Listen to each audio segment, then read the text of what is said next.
Hi guys, FrostFangs here and welcome back once again to another Paladins video. Today I'm going to be showing you the new champion coming in OB52.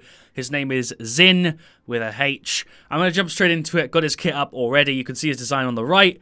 Inferno Blade, that's his basic attack. It's direct damage within 2 seconds. Hurl burning oil with 2 quick swings that deal 450 damage and a heavy swing that deals 700. So if you play Smite, it's a bit like that. You get 2 light ones and then you get a harder one that hits harder but takes a little bit longer to wind up.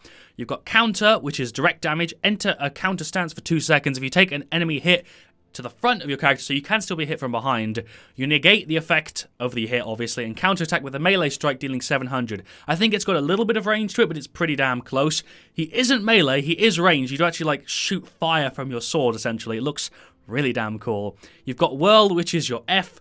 Lunge forward while swinging your blade in a deadly arc, whatever, dealing 400 damage to nearby enemies. So it's like a spin forward that deals damage. That's your F. Counters your right click. Cooldown on both of those is 7 seconds, which is pretty damn short, but you're gonna have to be quite close, so that makes sense. Billow, that's his Q. Disperse in smoke, becoming untargetable and gain 20% movement speed for 2 seconds. So it's a lot like Ceres's F, except you can be seen. It's pretty simple. A bit like Grok's Ghost Walk, actually, but you get a movement speed buff by default, and I think it lasts a little bit longer. Could be wrong, though. And his ultimate, which sounds like this is my first time hearing it. My volume's really, really low. I'm going to hit that one more time. Spite sounds like shouting and burning.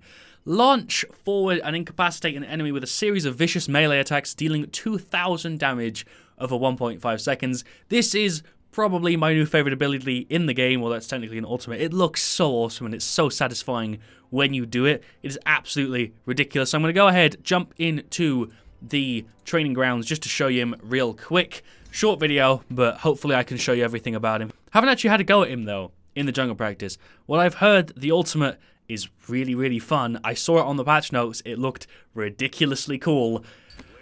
Here we go. Zing. Zing, there's no G at the end. Don't know why I added a G. So you got the 3 legendary cards, Guillotine, Retalion, and Smolder. So that makes your ultimate deal extra damage. It essentially makes it so that you can nearly kill everybody you hit. They can be healed whilst they're being hit, so keep that in mind when you read these. It also increases your ultimate charge rate by 15%. So that's the one I'm probably going to be going for.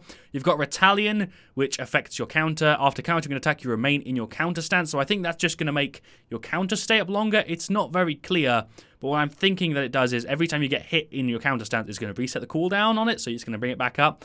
Not sure. Smolder, heal for 60% of maximum life while you're doing your Billow. So essentially when you're doing your like getaway move, you're going to get 60% of your health over. So we're going to go for this one. I've got a loadout.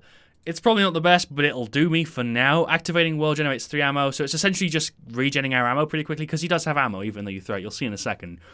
Kills also reduce the cooldown of our getaway ability, and it's just essentially giving us loads of extra ammo. So this is him. The one thing that I instantly noticed when I saw him in the patch notes is his sword sticks out kind of far, which I actually like. I thought I wouldn't like it, but it actually works kind of well to highlight where the areas that you're going to be hitting. As you can see, the range isn't great. His range isn't ridiculous, but once you do get into range, his attack speed's way faster than I thought it was going to be, and that's the reload. So you can't actually stab anyone with the sword, which is kind of weird. I guess this is just as good, shooting the literal fire at them, and the fire on the sword does go down the more you use it. So once you're empty, you'll see it all goes off, and you light it back up again. Animation team. Once again, you have outdone yourselves. You have done a ridiculously good job, and the effects as well. Honestly, after every new character, it just gets better. Luckily, it's pretty easy to see when people are in range because you get the red highlighting instead of the like white orangey one, if you know what I mean. You can see what I'm talking about. So we'll start off with the Q. That's just the getaway. It looks really, really nice. Once again, just looks fantastic. Got the counter. Looks like that without anyone being hit. And I'll show you the dash now. We're going to dash into 3 of them. Are they in range? No. It's going to be a little weird not having people in range. I thought the dash was going to be the same distance as the your basic attacks, but it's a little bit shorter. So I might actually get the card that increases the length of that, just to make it easier to know when people are near me, because it's nearly at the same range, it's just a little bit shorter. So I would have actually liked to see that be even with the basic attacks, so you know when people are targetable by it. But looks pretty, and the camera work on it they've mentioned is a bit different, and you can see it because it looks really fluid. Cassies, you seem to have disappeared. There used to be Cassies there. Don't know if that's on purpose. Oh, do you have to stand? You have to. Oh, I think you have to stand there to spawn him now. Didn't know that. I guess that stops the sound spam that you got before. So this is the counter. Oh, it is actually. I think it is actually just a straight melee. I think you have to be right in someone's face to deal damage with it. I thought it launched a little projectile, but I guess not. The range isn't like, yeah, you don't have to be like this close. I think you can step away a little bit and do it. That's why I thought there was a projectile. So I have to be this close. I think I can be like, I can be a little bit further back. So you have to be pretty close, but not like directly in front of them. There's the Q once again. Can't be hit. There's a bit of a wind-up time when you come out of that as well, so you can't just straight start spamming. His attack speed's so fast. I think in general, he just looks incredibly bad. So I think that's to despawn them as well. There's the reload. Nice. His design is probably my favorite part about him. I like his kit and his attacks are really cool and everything, but his design is what makes it for me. I do have the voice pack too, I think. He's meant to be a bad guy, by the way, which is nice because we don't have any bad guys at the moment. But I'm going to show you the ultimate. So I do it on a Fernando first, just to show you. This won't happen unless you have the legendary card I picked at the start. Usually you won't be able to kill a Fernando, I don't think, but you can with this. It's so cool. It's so cool. My god, is it one of the most fucking awesome ultimates in the game. I don't know how good it's going to be actually in a match, because obviously you can still be healed whilst you're getting hit by Zhin's ult, and I think he might be able to get silenced out of it and stunned out of it. I'm pretty sure he can, so if you've got people with CC, Zhin is going to have a bit of a hard time. His name's going to be a bit weird as well, because his name's pretty similar to a bunch of other characters in the game, like King and Zing's pretty similar. There's not a G there, so I'm automatically adding a G even though there's not one. So I'm going to try and use the max range of my ultimate. I don't know if it goes on cooldown if you miss. I think it still goes on 100% of the cooldown, but I guess we'll find out. Is the range this long? No. So it's pretty far, but it's not ridiculous. And it goes on to 30%. Okay, so I didn't know. It'd be nice if it said that on the tooltip, because it doesn't.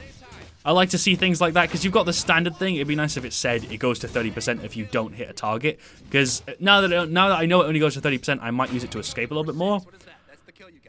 So the way to know that they're in range, I think it's actually the same as the basic attack range. It is. So if they're in basic attack range, they're in ultimate range. I didn't know that, but now we know. I didn't know what the range was. I think I kind of just measure stuff by the length of basic attacks in this game. It seems much easier for me. And we've got 11 hits in it because I've got cards that give us 2 extra ammo. So by default, you get 9. Man, the fire effects are so pretty. Sorry, I'm just going ham here. I want to do the ultimate one more time with a squishy. Here we go. Oh, man. That's so cool. Don't know what he does with his left arm when you finish it. I think, is he like wiping off his blade or something? I don't know. We've got the dash there again. The beautiful counter. He's got tremors just like me. Jesus. And a freaking billow. Man, I'm excited to see him again. I don't know how good he's going to be. He doesn't seem overpowered, but he might be really, really strong. He doesn't have like a insta-kill ability other than his ultimate, but Drogo's ult seems like it'd be better than this. Because this is obviously a direct dash. You don't stop in the air, so if you're falling, you'll continue falling. It doesn't give you CC immunity, it doesn't give you anything like that. Drogo's, you get CC immunity and it's an insta-kill, so I don't know how you could really call him overpowered, because Drogo's essentially just has like a bit of a better version, because it's an insta-kill. I don't know. I'm excited to see him come in the match, though. I'd love to come in the match. Come in the game. Again, phrasing. I'll see you all very, very soon. Let me know your thoughts on him in the comments down below. I'd love to hear them. And as always, stay frosty.